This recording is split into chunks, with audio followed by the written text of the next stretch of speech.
intro. Who's going first, leader? I'll go first. Hi, I'm AnneMarie. Welcome to our We Don't Know What to Call It chat. I actually was just thinking I got to get something off my chest. I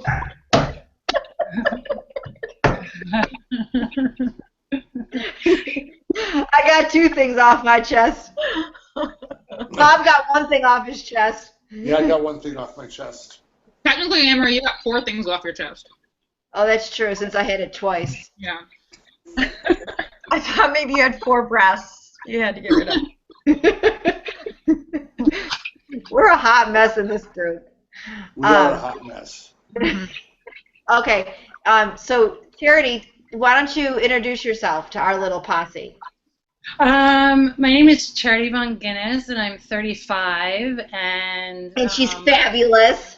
Yeah, I was diagnosed with breast cancer last year, and I had a double mastectomy. Yeah, and I'm just waiting now to get my ovaries removed. I'm on a Zoladex shot right now, so that's kind of where I'm at in my process. Oh, the good old ovaries coming out. Bob, did you have your ovaries removed? I'm sorry? I said Bob, did you have your ovaries removed? Poor Bob. I don't have any ovaries to remove, thank you. We love Bob. Bob is the best. Yes, but he's trying desperately not to be the only man here. Yet I just treat him like one of the girls. That's right. And I just try to act like one of the girls. What's even better is when Bob... Wait, Charity, are you on tamoxifen? No, I'm not. I had to get off of it. It was just destroying my psyche. It was bad. Yeah, Bob's on tamoxifen, so we enjoy it when Bob has a hot flash. Oh man. I feel you. I'm a hot mess. Let me tell you. Literally with those hot flashes, man. Yeah. Okay, Lisa, why don't you go next? Lisa? Me? Or Bob? Yeah, you, Lisa. Oh, I'm Lisa. I'm old. I'm 49. I'm 49. I was diagnosed with breast cancer 3 years ago. And I had way too many things to talk about, but currently I am on aromatase inhibitors. I'm on Femara. That's what I'm doing right now. I had my ovaries out too, by the way. Oh. Needs ovaries. They're overrated. Bob, why don't you go, Bob? Because I love you so much. You want me to go? Yeah. All right. Hello, I'm Bob, and I'm a breast cancer survivor. I was diagnosed in 2012 with invasive ductal carcinoma. And if you note, Bob is not a woman. You are kidding. I know, it's hard to believe. Men get breast cancer too? They do. Yes, they do. They do. My mind is blown. And you know, if you flash, I flash. But, you know, yes, this is true. I'm gay, by the way, so there isn't anything that you can show me that would interest me. You know,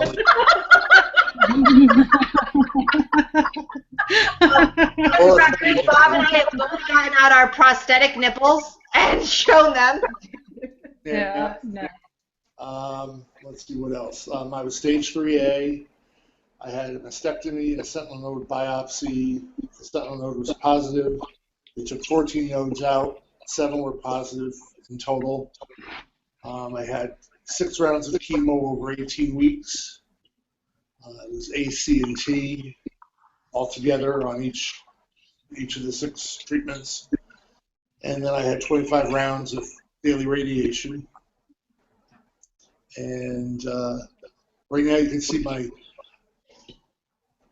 right now I'm in a lovely rehabilitation room. I had my knee replaced. Oh, you're in the rehab center? Yeah, I'm in the rehab center. Oh, okay. There we go. There's my room. Very nice. Very posh. How long are you there? Probably about 13 days or more.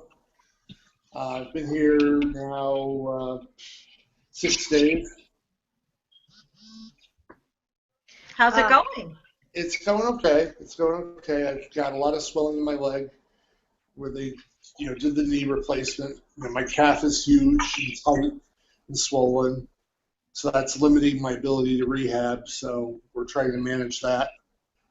And I had a Doppler on my calf last night, which came back tentatively as negative for any kind of blood clots. So that's good. And I don't know, that's me, I guess. And then we have lovely Sheila down there. Sheila, why don't you tell us about your swagger self? Hi. Hi, honey. Fun. My name is Sheila, and I was diagnosed in 2009 of stage 4 breast cancer. Were you diagnosed straight out the bat with stage 4? Yes. Yes, HER2 positive.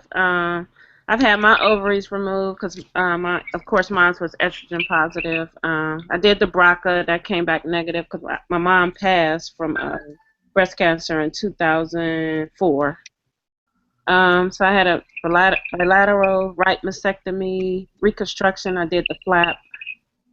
And I was active duty military when I found out, so they medically retired me. So.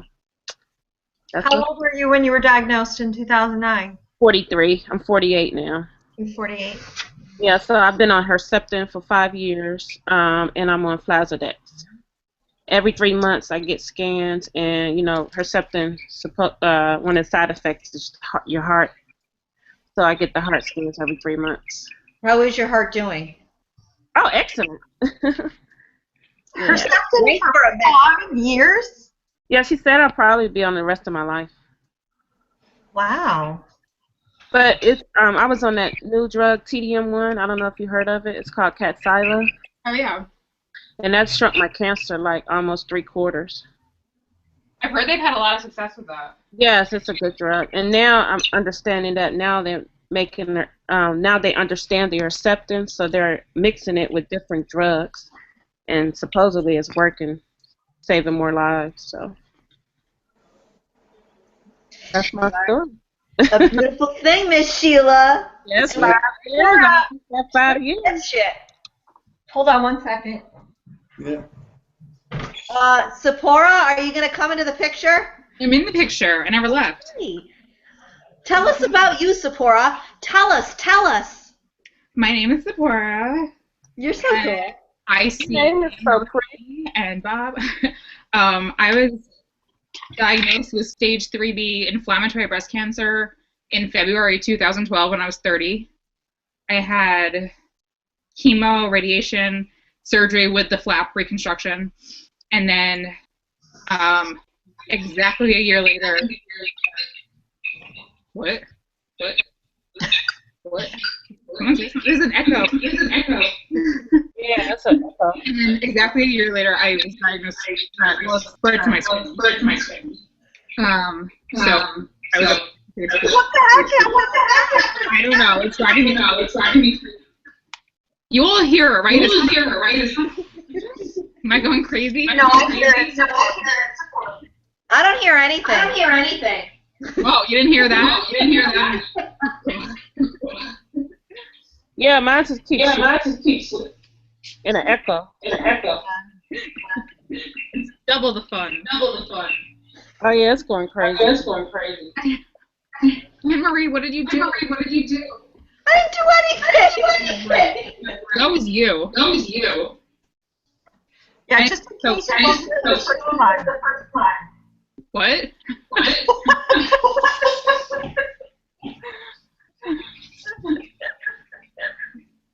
Well, AnneMarie. I'm trying to fix it. Yeah, that's an echo. They all blame me like I know what I'm doing. Yeah, you do. You said it twice. That's not true. You're the leader. Oh, I'm no leader. I'll try. So I had radiation to my and then it just kept spreading. Up until this. I'm sorry. You said radio. Yeah, I can't hear you. I can't hear anything. Wait, now we're did AnneMarie think? She left. Yeah, up on. Because she's like, I'm out. You need to hang up and call back.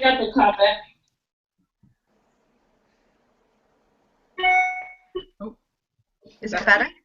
Yep. Yeah. No, I still have an echo. Wait. No. Echo. Nah, it's still there. AnneMarie. AnneMarie, you disappeared. I thought if I left, Call back. but apparently not. Whoever's echoing should probably turn their volume down on their speakers a little bit. Wait, what'd you say? Whoever's echoing should probably turn their volume down on their speakers a little bit. But who's echoing? Everybody. Yeah. I tried turning down speakers. When you left, though, it stopped. It did. Oh, so it's me. Yeah. It's always you, AnneMarie. Yeah. What are you stripping there, AnneMarie? What the hell? I'm sweating. Take it off. It's stressing me out. What the hell's going on? Is everybody on the East Coast? Charity and Sheila? Yeah, I'm in Miami. I'm Miami. Where are you, Sheila? Central in Illinois. Ah. You are not the East Coast, but you're where it's cold also. It's freezing. Yeah, I'm near the St. Louis. Everybody but Charity. Right? It's nice and warm where you are. Oh, yeah. It's nice. For the record, nobody should be talking about cold but me. Why? We're supposed to get like hammered with snow in the next few days. Okay, but your temperature is exactly the same as mine, so boo-hoo. Okay. You live in Maryland and you're not going to see anything. I'm in New England, so Hold on. I'm in here. So. Okay. Listen, people. Mm-hmm. What does snow have to do with cancer? I bet we could find a way. Oh God, Bob's muted. Wait, are we echoing still? Yeah. Wait. Hello. Yeah. So it's not Bob. This is, you guys, just so Charity and Sheila knows, this is normally how we This are. is par for the course with us. But we're fun. You know, part of today what we were going to talk about is I'm putting Seporah on the spot. I always put somebody on the spot. Usually me. Yes, this is true. Seporah's got some good scans this week. They came back a little shrinkage. I'm sorry I'm eating, but you know. Yeah, I had some shrinkage. And do you guys find, especially Sheila and you Metzgers, where you get a shrinkage and a tumor, but your friends are suffering, and it's hard to. Yeah, I got a shrinkage and tumor, but then you get an email from someone saying my cancer spread. Did you read what I sent you? Because I talked about that. I couldn't read it because you sent it to me 5 minutes before this broadcast. But you read it and you were like, who is this idiot? I read the first sentence! And then you were like, who is this idiot? I didn't say idiot. You were going to, but then I recognized it and I was like, it's me. But do you know what I mean? Like, there's like that happiness that you're. Oh, this echoing's pissing me off. It is. Yeah, I can like hear regular. Happiness that you're. That your scans are good, but then you're trying to deal with your friends.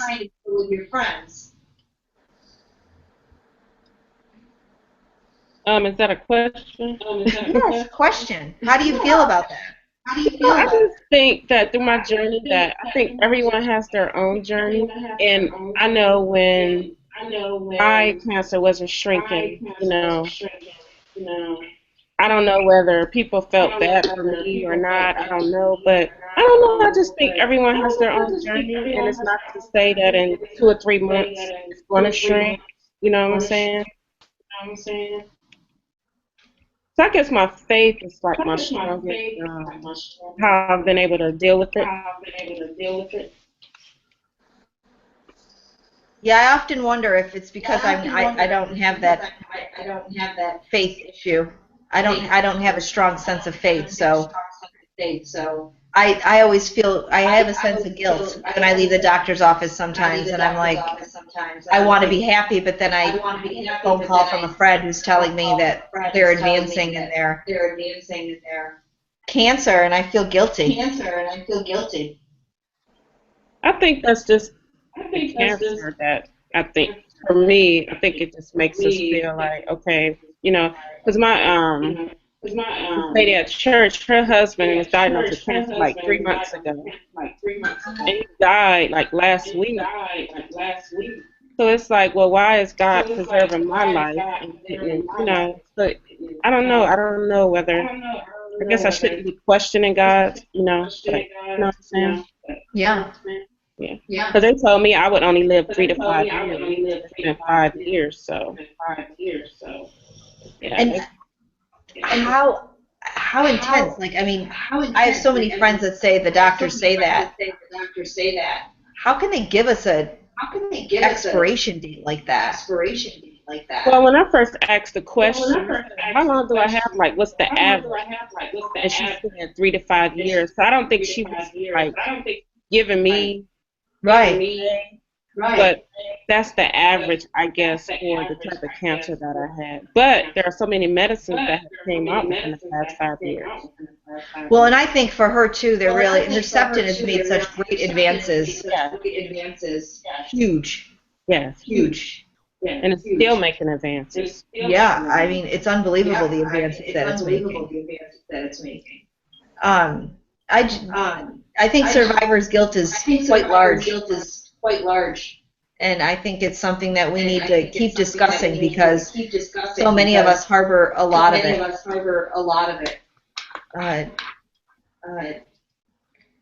It's hard to get past it, I think, sometimes. I actually was just talking to another friend who she went through everything, chemo, radiation, reconstruction, and she didn't have a single hiccup. Could have been like, they could have wrote a book about her. She didn't have anything wrong. Nothing. Like everything looks great.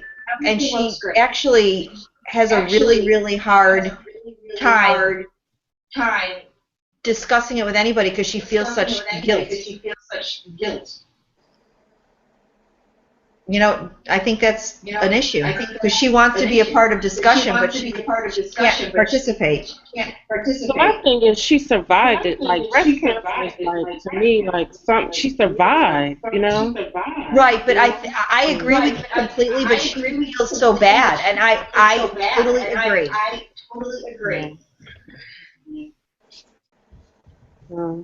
don't know. I guess I've never felt like survivors, I've had, my chemo, I never got sick or anything, so I just think that was just my path. Not saying in 2 to 3 years it might be different, Right. Think about that, like, why was it so smooth? And then, I mean, I guess God preparing me that it's going to get worse, or, I might feel something like that, but, I had no problems with chemo, and I didn't have to have radiation, and I went in remission for 3 years, and, The vasectomy wasn't as difficult. I mean, it was hard, but the hysterectomy was a bitch. I had a hard time with that. Tough. I know you have that. Charity, are you doing a full hysterectomy or?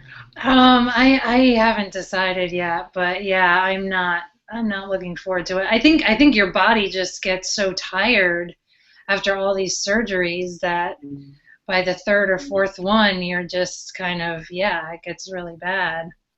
But, I mean, it makes sense to have a full hysterectomy, I think.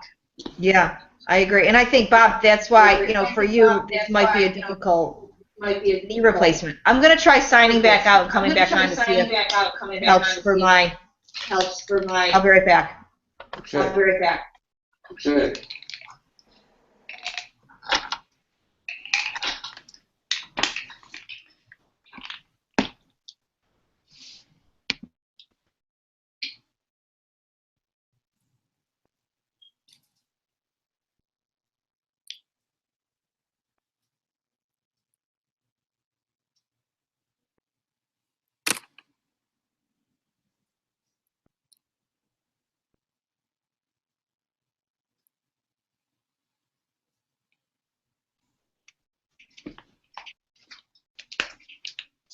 Hello?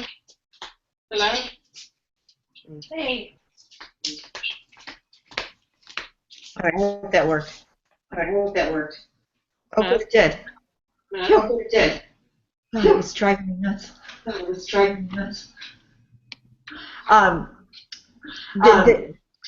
Did you have, are you estrogen positive, Charity? Is that why everything's coming out? Or do you have? I am not BRCA positive, and you know, it was interesting when Sheila said it because I have so much history in my family. So it is one of those things where I know it's very uncommon to be BRCA positive, but you do feel like there's got to be another gene somewhere, possibly.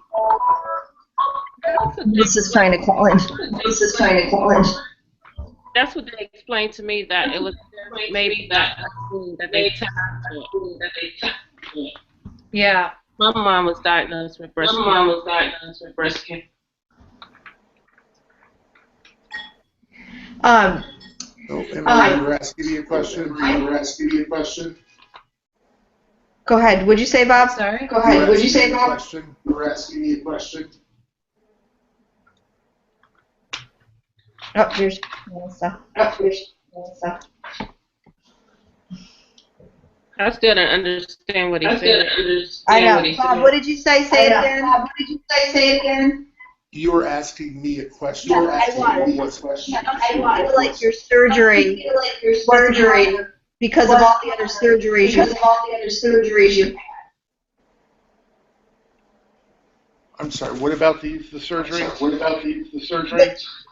I think with all the surgeries we have, to have another one on top of it is Right. difficult. Right. Right. Hi, Melissa.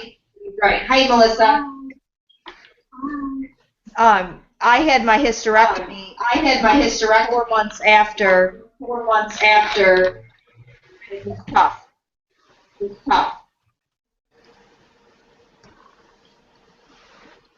So I think your rehab, Bob, is taking a little bit longer because of that. It could be. You know? I'm just not healing as fast as I'd like to. It's frustrating. You know, and I also found out the other day that a friend of mine from high school is fighting stage 4 bladder cancer. And had announced it on Facebook. Decided not to come forward before this, for whatever reason. But now he's ready to fight. Yeah, it's gone from his bladder into his spine. And I'm like, why don't men go to the doctor sooner? Why don't they? You know, I mean, they must feel something somewhere that led them to the doctor in the first place. Why don't they get themselves to the doctor that much sooner? I don't know. I guess it's a man thing. Yeah, but actually that does mean something. Do you think, Bob, that with breast cancer that men need to fit in with women, or that there needs to be we're separate with them? Because I don't know what's working. I mean, it's not male breast cancer. It's breast cancer. Right. It needs to be treated. It needs to be treated across the board. But men, it's all the awareness. You know, men need to know. Doctors need to know. And it really starts at the physician level. You know, right in med school. You know, it's probably a paragraph in a textbook somewhere. Right. Someone just told me that heart disease is also treated on men more than women. Yep. And then a woman is treated based on a man. Much like men with male breast cancer. Exactly. Yeah, because originally they didn't think that women had heart attacks. Right. And they do. A lot of times they're silent. They present differently on women than they do in men. Well, I think that, you know, Charity, I had asked you about tamoxifen. Yeah. Were you taking 20 milligrams? Yeah, I was, and I was just sobbing constantly. I just couldn't, and so I needed to get off of it. Yeah, Bob was taking 20 milligrams. I still am. Oh man. Like, why are you really wrecks your cycle. Sheila, no, because you're her too, so you don't take tamoxifen. No, just with Herceptin and flaccid. Right. Melissa, do you take tamoxifen? I took it for 5 months. And pretty much had a conversation with my husband at that point. I stayed on it for another like 4.5 years. Made me crazy.